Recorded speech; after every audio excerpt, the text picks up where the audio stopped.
What's up, folks? NYKia31 here, bringing you Madden 13 online league footage. OS Vets Online Franchise Year 1, and this is Game 7. 5-1 Jets versus the 3-2 Pats. I have 2 more games to go before my bye week, so I want to keep on keeping on.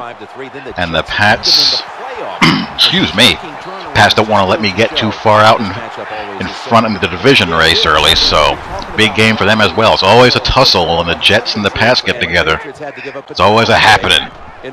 And this is a bit of a new look Patriots team here, as you see Steven Jackson, and you're also going to see Brandon Lloyd. They obviously made a couple of trades with the Rams because you don't see any Wes Welker, but you have Steven Jackson, Brandon Lloyd. You still have the twin-headed tight end monster, and the great Tom Brady, as you saw him there challenge the great Darrelle Revis.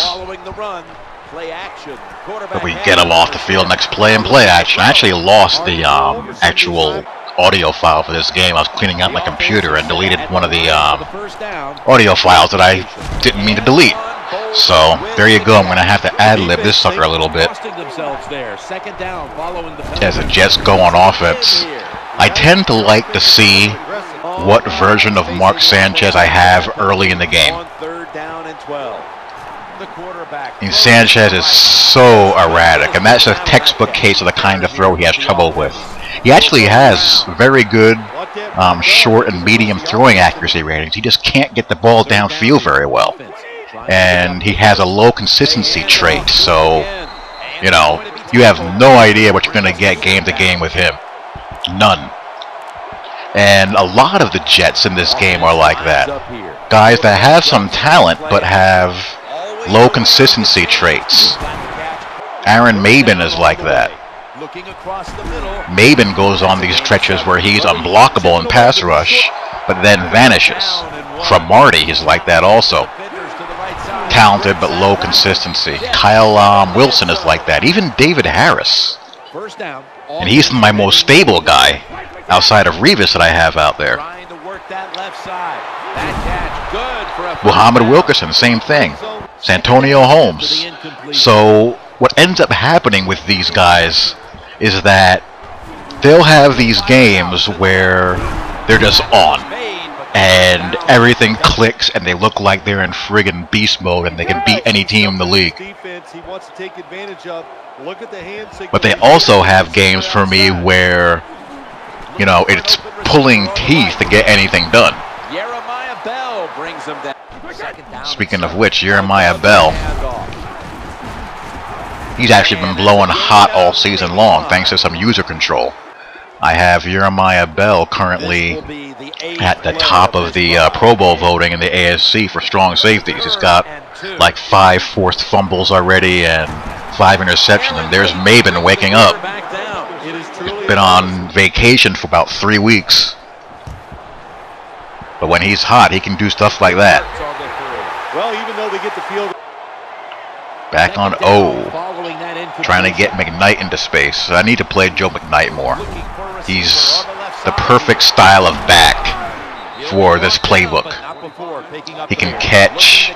He's got speed. He's a decent route runner. Certainly good enough to get open against linebackers and catch the ball in space and make things happen. Stepping up in the pocket and getting some yards. You can't do that in Madden. Sean Green getting some work done. And Green does a decent job for me. He's just, you know, decent. He's nothing, you know, spectacular. He's not going to make too many game-breaking plays. But he's not going to kill you either. So between, you know, him and McKnight, I have a pretty good tandem there that can do different things. You saw in my last game the impact that Anquan Bolden made first game out, making life a lot easier.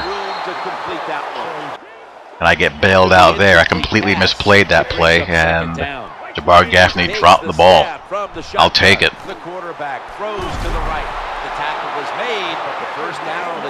And there's Brady making Brady throws. There's no defense for a perfect pass.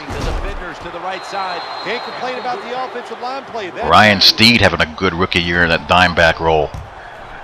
So vintage NY Kia 31, bend but don't break defense out of that cover 2. This is why I like McKnight for those third down situations. He's going to get free against a backer, and he won't drop the ball as long as there's not too much traffic around him. And if he gets space, he can make big plays. 5-step drop. He's got the grab, and he's got the first. And Mr. Holmes makes an appearance. Play number 6 coming up on this drive. So offensively, we're clicking the ball pretty well. Or we're clicking pretty well, moving the ball, I should say. Again, McKnight in space. Dangerous. Looks to his left. And that is the bad Sanchez. That is textbook bad Sanchez. About to snap it for the 9th play of the drive. Got that slide protection going on, protection holes, and bad Sanchez again. But the feet are not down. Tough throw to the boundary side, but a makeable throw. So I got to settle for a field goal once again. We see it more. First down here. To the ground here. Doing a decent job on Stevie Jacks. My front 7 is not the easiest guys to run against, especially on a defensive line. Outside of Maben, they're all excellent run players. And Bart Scott and David Harris are good block shedders and good tacklers, good strong hitters. Foku is rangy. Not easy to run the ball. Copel's just a little bit late. And I misplay that ball badly and touchdown. Bad user by me. Play action fake, looking to throw. You got to make adjustments. Vince Wilfork says hello. He's all over the field. Steps back to throw. Dustin Keller makes Or a little bit of a switch concept there. Get Keller involved. Shorten that distance. No one's open. No one's open. Boom. And Sanchez goes down and he is injured. He actually ended up being out for this game and for 3 weeks, but the good thing is that I have a bye week or shortly after this game, so I only really have to get Greg McElroy through one game. But, you know, I can play with GMAC. GMAC is not a complete waste of a roster spot at backup QB. He's got short throwing accuracy of like 82, medium throwing accuracy of 79 or so, 78. Deep ball sucks. He has no arm strength to speak of. But if you can keep him in a short passing game, he can get some things done. I mean, heck, last season, or last year in Madden 12, I had a season where Sanchez went down in Week 8, and I won the division title with GMAC. So I have faith in my backup. I can get it done with him. A pick would have been nice there. This is one of those games where your guys just don't make the INT. And I'm convinced that happens with the better quarterbacks. More INTs get dropped. Like I remember last year, it was like a freaking act of God to pick off Aaron Rodgers. Just trying to get GMAC into a rhythm there with an easy draw play. Hits Bolden. Trying to get him into a nice rhythm. This is a bit of luck here. The Jets get a first down. And that last play made by Pat Chung. And GMAC is moving the chains. Could we have a Greg McElroy moment here on the road in Gillette Stadium? The offense heads to the line for the 7th play of the drive. 2nd down and 11. Now I thought this was going to be a touchdown. Because if Keller catches that ball, he gets to the goal line or close to it. But a heck of a play made there. So now it's tied with Brady with the rock, with a chance to win the game. From the gun. Trying to work the middle of the field. Knocked away, incomplete.